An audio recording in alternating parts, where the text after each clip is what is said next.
will start our lesson science. So please prepare yourself, prepare your textbook, notebook, and your pen. So are you ready? Okay, let's start now. Oke, nah saat ini kita akan belajar poin yang pertama, yaitu kelajuan dan kecepatan. Nah, dalam konsep fisika, kelajuan dan kecepatan itu memiliki arti yang berbeda. Nah, misalnya di sini ada sebuah mobil yang bergerak sebesar 70 km per jam. Maka mobil ini dikatakan dia bergerak dengan kelajuan 70 km per jam, bukan kecepatannya. Jadi dia bergerak dengan kelajuannya, yaitu 70 km per jam. Berbicara tentang kelajuan adalah besarnya jarak yang ditempuh oleh suatu benda yang bergerak dalam tiap satuan waktu. Dalam pengertian kelajuan tadi kita berbicara atau menyebutkan kata jarak. Nah, terus jarak ini apa? Jarak adalah panjang lintasan yang ditempuh oleh benda yang bergerak dalam waktu tertentu, di mana jarak ini menunjukkan seberapa jauh benda tersebut bergerak setelah meninggalkan titik acuan sebagai posisi awal. Kelajuan termasuk dalam besaran skalar, yaitu besaran yang hanya memiliki nilai dan tidak memiliki arah. Jadi hanya memiliki nilai dan tidak memiliki arah. Jadi besaran skalar ini dia tidak bergantung pada arahnya, sehingga kelajuan selalu bernilai positif. Nah, alat yang digunakan untuk mengukur kelajuan itu adalah speedometer. Di sini ada rumus atau persamaan dari kelajuan, yaitu V sama dengan S dibagi dengan T, di mana V ini merupakan kelajuan dengan satuannya meter per second, terus S ini merupakan jarak dengan satuan meter, dan T ini dia merupakan waktu dengan satuan second. Nah, tadi kita sudah berbicara tentang kelajuan. Terus kecepatan ini seperti apa? Nah, sekarang kita masuk pada kecepatan. Kecepatan merupakan perpindahan suatu benda selama selang waktu tertentu.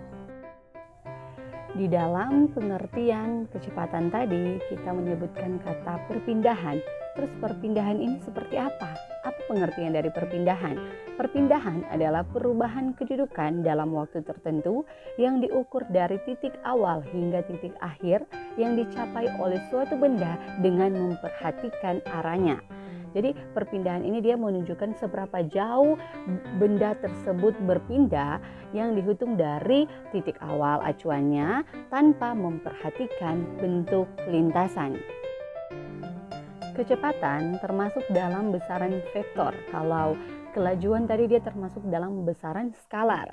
Nah, sekarang kecepatan ini dia termasuk dalam besaran vektor, yaitu besaran yang memiliki besar atau nilai dan arah.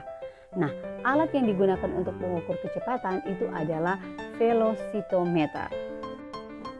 Nah, di sini ada rumus atau persamaan dari kecepatan, yaitu V sama dengan S per T, di mana V ini merupakan kecepatan dengan satuan meter per second, terus S ini merupakan perpindahan dengan satuan meter, dan T ini merupakan waktu dengan satuan second. Jadi kecepatan dan kelajuan ini hanya dibedakan oleh arahnya saja. Kenapa? Karena kan keduanya ini dia memiliki nilai, tetapi bedanya di arahnya saja. Dimana kalau kelajuan tidak memiliki arah, tidak memperhatikan arahnya, kalau kecepatan dia memperhatikan arahnya, ada arahnya seperti itu ya. Sehingga keduanya ini memiliki satuan yang sama, yaitu meter per second. Kelajuan gerak suatu benda dapat dibedakan menjadi dua macam. Yang pertama yaitu kelajuan tetap atau kelajuan konstan. Nah, kelajuan tetap ini adalah kelajuan gerak suatu benda di mana tiap bagian jarak itu ditempuh dalam waktu yang sama. Nah, biasanya laju atau tetap atau konstan ini hanya dapat terjadi dalam waktu sesaat. Sehingga laju tetap ini sering disebut sebagai laju sesaat. Yang kedua yaitu kelajuan rata-rata. Nah, kelajuan rata-rata adalah kelajuan gerak suatu benda yang menempuh jarak perpindahan tertentu di mana tidak tiap bagian dari jarak itu ditempuh dalam waktu yang sama. Nah, di sini ada rumus atau persamaan dari kelajuan rata-rata. Jadi kalau kita ingin mencari kelajuan rata-rata, kita menggunakan rumus ini, di mana V sama dengan sigma S per sigma T, atau V sama dengan S1 ditambah dengan S2 ditambah dengan Sn dibagi dengan T1 ditambah dengan T2 ditambah dengan Tn. Di mana di sini sigma S itu merupakan jumlah jarak tempuh dengan satuan m, terus sigma T itu merupakan jumlah waktu tempuh dengan satuan second, dan V ini merupakan kelajuan rata-rata dengan satuan meter per second. Adapun dalam kecepatan ada yang namanya kecepatan rata-rata. Nah, kecepatan rata-rata suatu benda itu dapat dihitung menggunakan rumus berikut ini, yaitu V sama dengan S1 ditambah dengan S2 ditambah dengan Sn dibagi dengan T1 ditambah dengan T2 ditambah dengan Tn. Atau V sama dengan sigma S dibagi dengan sigma T, di mana sigma S ini merupakan jumlah perpindahan dengan satuan meter, terus sigma T ini merupakan jumlah waktu tempuh dengan satuan second, dan V ini merupakan kecepatan rata-rata dengan satuan meter per second. Nah, jadi dari penjelasan tadi kita dapat melihat ternyata kelajuan ini dia dihubungkan dengan jarak yang hanya memperhitungkan besar atau nilainya saja. Sedangkan kalau kecepatan ini dihubungkan dengan perpindahan yang harus memperhatikan atau memperhitungkan besar atau nilai dan arahnya. Nah, sekarang kita masuk pada materi selanjutnya, yaitu tentang percepatan. Nah, percepatan merupakan perubahan kecepatan suatu benda yang sebelumnya lambat hingga menjadi cepat dan terjadi dalam waktu tertentu.